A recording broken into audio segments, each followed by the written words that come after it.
Good evening, Larson Heights Elementary, and welcome to Bedtime Stories with Mrs. Schatzko. We are continuing on with Where the Red Fern Grows, and we have arrived at chapter 12.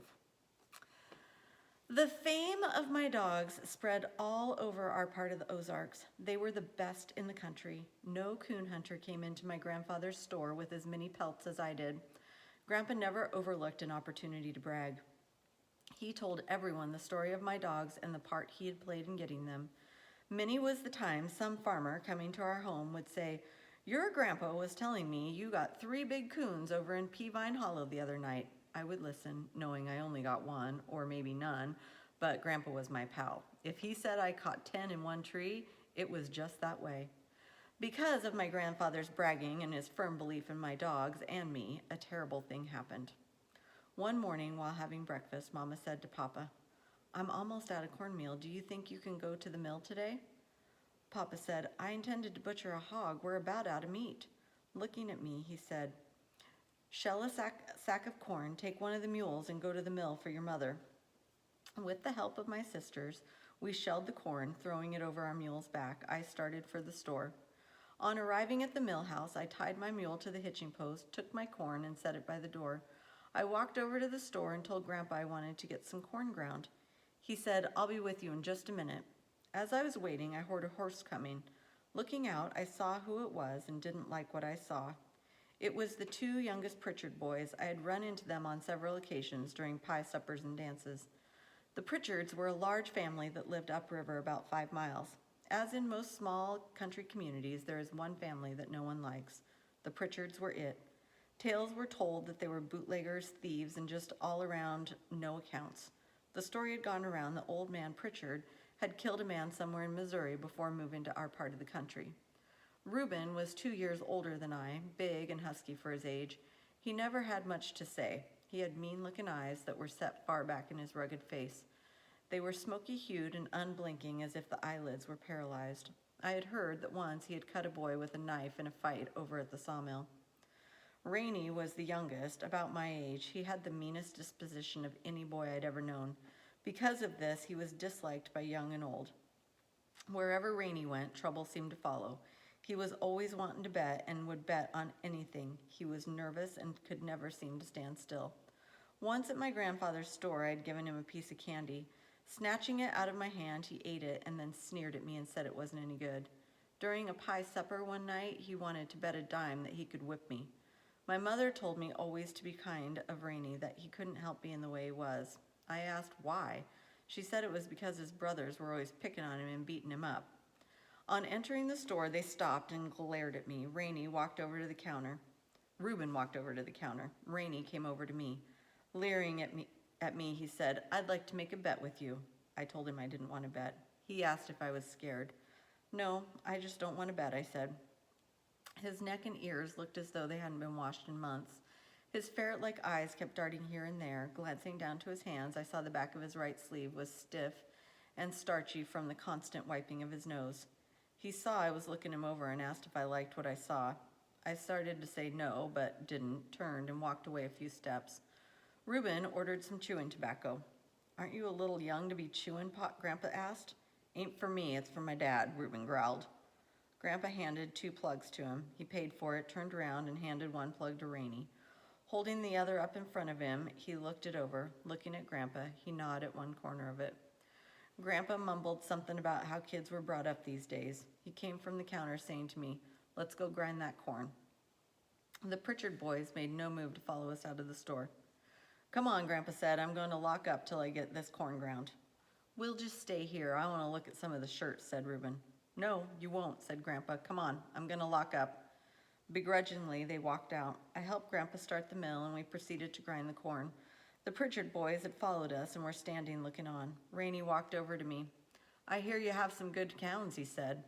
I told him I had the best in the country. If he didn't believe me, he could just ask my grandfather. He just leered at me. "I don't think they're half as good as you say they are," he said. "Bet our old blue tick hound can outhunt both of them." I laughed. "Ask Grandpa who brings in the most hides." I wouldn't believe him. "He's crooked," he said. I let him know right quick that my grandpa wasn't crooked. "He's a storekeeper, ain't he?" he said. I glanced over at Grandpa. He had heard the remark made by Rainey. His friendly old face was as red as a turkey gobbler's wattle. The last of my corn was just going through the grinding stones. Grandpa pushed a lever to one side, shutting off the power. He came over and said to Rainey, "What do you do? Just go around looking for trouble? What do you want, fight?" Reuben sidled over. "This ain't none of your business," he said. "Besides, Rainey's not looking for a fight. We just want to make a bet with him." Grandpa glared at Reuben. Any bet you would make sure would be a good one, all right. What kind of bet?" Reuben spat a mouthful of tobacco juice on the clean floor. He said, "Well, we've heard so much about them hounds of his, we just think it's a lot of talk and lies. We'd like to make a little bet. Say about $2. I had never seen my old grandfather so mad. The red had left his face. In its place was a sickly paste gray color.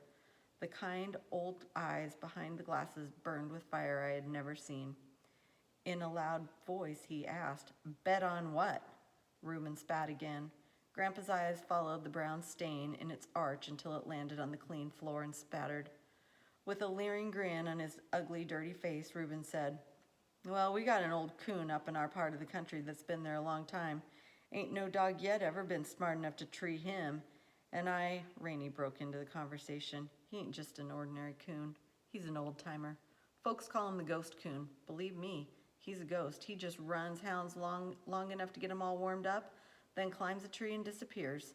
Our old blue hound has treed him more times than—" Reuben told Rainey to shut up and let him do the talking. Looking over at me, he said, "What do you say? Want to bet $2 your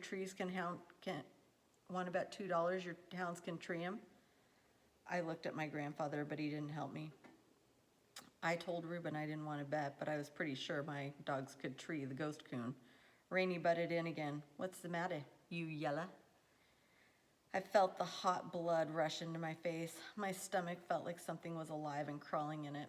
I doubled up my right fist and was on the point of hitting Rainey in one of his eyes when I felt my grandfather's hand on my shoulder.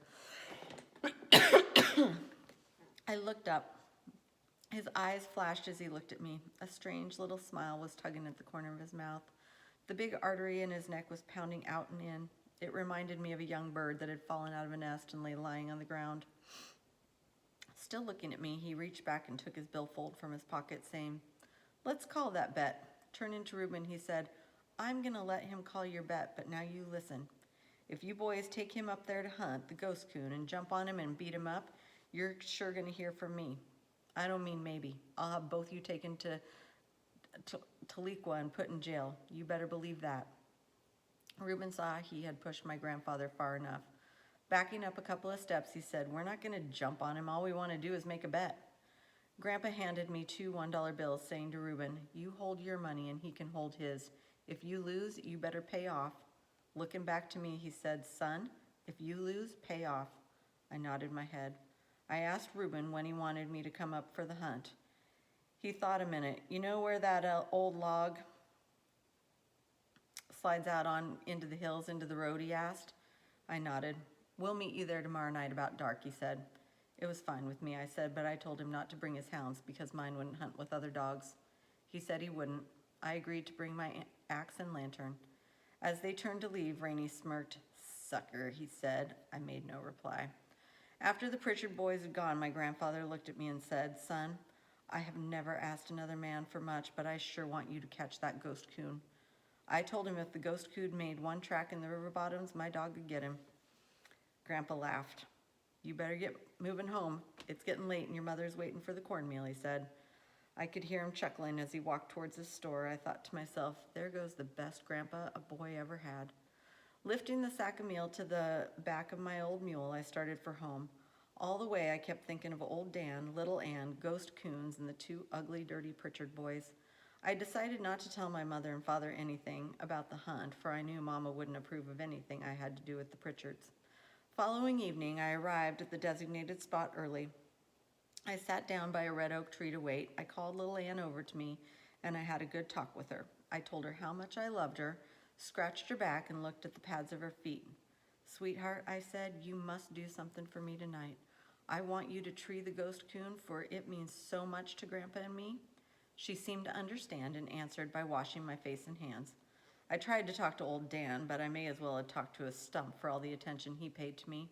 He kept walking around, sniffing here and there. He couldn't understand why we were waiting. He was wanting to hunt. Reuben and Rainey showed up just at dark. Both had sneers on their faces. "Are you ready?" Reuben asked. "Yes," I said, and asked him which way was best to go. "Let's go down a river away and work up," he said. "We're sure to strike him coming upriver, and that way we've got the wind in our favor." "Are these the hounds we've been hearing so much about?" Rainey asked. I nodded. "They look too little to be any good," he said. I told him dynamite came in little packages too. He asked me if I had my $2. "Yes," I said. He wanted to see my money. I showed it to him. Reuben, not to be outdone, showed me his. We crossed an old field and entered the river bottoms. By this time, it was quite dark. I lit my lantern and asked which one wanted to carry my axe. "It's yours," Rainey said. "You carry it." Not wanting to argue, I carried both the lantern and the axe. Rainey started telling me how Rainey started telling me how stingy and crooked my grandfather was. I told him I hadn't come to have any trouble or to fight. All I wanted to do was hunt the ghost coon. If there was going to be any trouble, I would just call my dogs and go home. Reuben had a nickel's worth of sense, but Rainey had none at all. Reuben told him if he didn't shut up, he was going to bloody his nose. That shut Rainey up. Old Dan opened up first. It was a beautiful thing to hear. The deep tones of his voice rolled in the silent night. A bird in a canebrake on our right started chirping. A big swamp rabbit came running down the riverbank as if all hell was close to his heels. A bunch of mallards, feeding in the shallows across the river, took flight with frightened quacks. A feeling that only a hunter knows slowly crept over my body. I whooped to my dogs and urged them on. Little Ann came in, her bell-like tones blended with old Dan's in perfect rhythm. We stood and listened to the beautiful music, the deep-throated notes of hunting hounds on this hot-scented trail of a river coon. Reuben said if he crosses the river up at the Buck Ford, it's the ghost coon, as that's the way he always runs. We stood and listened. Sure enough, the voices of my dogs were silent for a few minutes. Old Dan, a more powerful swimmer than Little Ann, was the first to open up after crossing over. She was close behind him.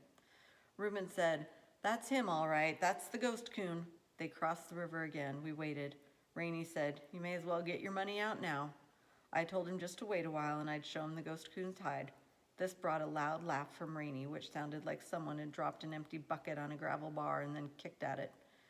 The wily old coon crossed the river several times but couldn't shake my dogs from his trail. He cut out from the bottoms, walked a rail fence, and jumped from it into a thick canebrake. He piled into an old slough where it emptied into the river. He swam to the middle, doing opposite to what most coons do, which is swim downstream. He swam upstream. He stopped at an old drift in the middle of it. Little Ann found him. When she jumped him from the drift, old Dan was far downriver searching for his trail. If he could have gotten there in time, it would have been the last of the ghost coon, but Little Ann couldn't do much by herself in the water. He fought his way free from her, swam to our side, and ran upstream. I could hear old Dan coming through the bottoms on the other side, bawling at every jump. I could feel the driving power in his voice. We heard him when he hit the water to cross over. It sounded like a cow had jumped in. Little Ann was warming up the ghost coon. I could tell by her voice that she was close to him. Reaching our side, old Dan tore out after her. He was a mad hound. His deep voice was telling her he was coming. We were trotting along, following my dogs, when I heard Little Ann's bawling stop. "Wait a minute," I said. "I think she has treed him. Let's give her time to circle the tree to make sure he's there." Old Dan opened up, bawling treed. Reuben started on. "Something's wrong," I said. "I can't hear Little Ann." Rainey spoke up. "Maybe the ghost coon ate her up." I glared at him. Hurrying on, we came to my dogs. Old Dan was bawling at a hole in a large sycamore that had fallen into the river. At that spot, the bank was a good 10 feet above the water level. As the big tree had fallen, the roots had been torn and twisted from the ground. The jagged roots, acting as a drag, had stopped it from falling all the way into the stream. The trunk lay on a deep, steep slant from the top of the bank to the water. Looking down, I could see the broken, tangled mass of the top. Debris from floods had caught in the limbs, forming a drift. Old Jan was trying to dig and gnaw his way into the log. Pulling him from the hole, I held my lantern up and looked down into the dark hollow. I knew that somewhere down below the surface there had to be another hole in the trunk, as water had filled the hollow to the river level. Reuben, looking over my shoulder, said, "That coon couldn't be in there. If he was, he'd be drowned." I agreed. Rainey spoke up. "You ready to pay off?" he asked. "I told you them hounds couldn't tree the ghost coon." I told him the show wasn't over. Little Ann had never bawled tree, and I knew she wouldn't until she knew exactly where the coon was. Working the bank up and down and not finding the trail, she swam across the river and worked the other side.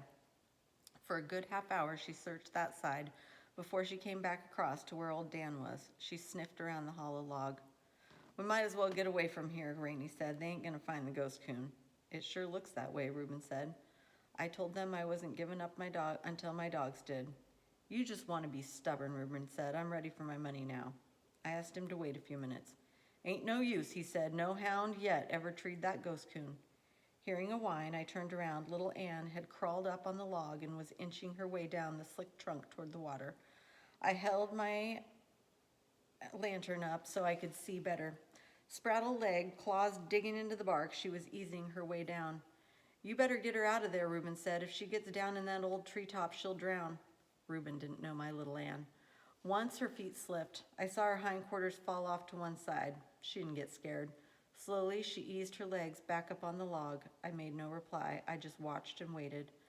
Little Ann eased herself into the water. Swimming to the drift, she started sniffing around. In places, it was thin and her legs would break through. Climbing, clawing, and swimming, she searched the drift over, looking for the lost trail. I saw when she stopped searching. With her body half in the water and her front feet curved over a piece of driftwood, she turned her head and looked toward the shore. I could see her head twisting from side to side. I could tell by her actions that she had gotten the scent. With a low whine, she started back. I told Reuben, "I think she smells something." Slowly and carefully, she worked her way through the tangled mass. I lost sight of her when she came close to the undermined bank. She wormed her way under the overhang. I could hear her clawing and wallowing around, and then all hell broke loose. Out from under the bank came the biggest coon I had ever seen, the ghost coon. He came out right over Little Ann. She caught him in the old treetop. I knew she was no match for him in that tangled mass of limbs and logs. He fought his way free and swam for the opposite bank. She was right behind him. Old Dan didn't wait, look, or listen. He piled off the 10-foot bank and disappeared from sight. I looked for him. I knew he was tangled in debris under the surface. I started to take off my overalls, but stopped when I saw his red head shoot up out of the water. Bawling and clawing his way free of the limbs and logs, he was on his way. On reaching midstream, the ghost coon headed downriver with Little Ann still on his tail. We ran down the riverbank. I could see my dogs clearly in the moonlight. The ghost coon was about 15 feet ahead of Little Ann.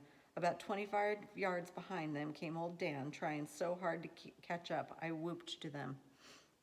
Reuben grabbed a pole, saying, "He may come out on this side." Knowing the ghost coon was desperate, I wondered what he would do. Reaching a gravel bar far below the high bank, we ran out on it into the water's edge. Then the ghost coon did do something I never expected. Coming even with us, he turned from midstream and came straight for us. I heard Reuben yell, "Here he comes!" He churned his way through the shallows and ran right between us.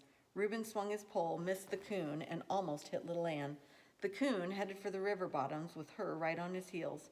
The bawling of Little Ann and our screaming and hollering made so much noise, I didn't hear old Dan coming. He tore out of the river, plowed into me, and knocked me down. We ran through the bottoms, following my dogs. I thought the ghost coon was going back to the sycamore log, but he didn't. He ran upriver. While hurrying after them, I looked over at Rainey. For once in his life, I think he was excited. He was whooping and screaming and falling over logs and limbs. I felt good all over. Glancing over at me, Rainey said, "They ain't got him yet." The ghost coon soon crossed the river time after time. Seeing that he couldn't shake old Dan and Little Ann from his trail, he cut through the river bottoms and ran out into an old field. At this maneuver, Reuben said to Rainey, "He's heading for that tree." "What tree?" I asked. "You'll see," Rainey said. "When he gets tired, he always heads for that tree. That's where he gets his name, the ghost coon. He just disappears." "If he disappears, my dogs will disappear with him," I said. Rainey laughed. I had to admit one thing. The Pritchard boys knew the habits of the ghost coon. I knew he couldn't run all night. He had already far surpassed any coon I had ever chased. "They're just about there," Reuben said.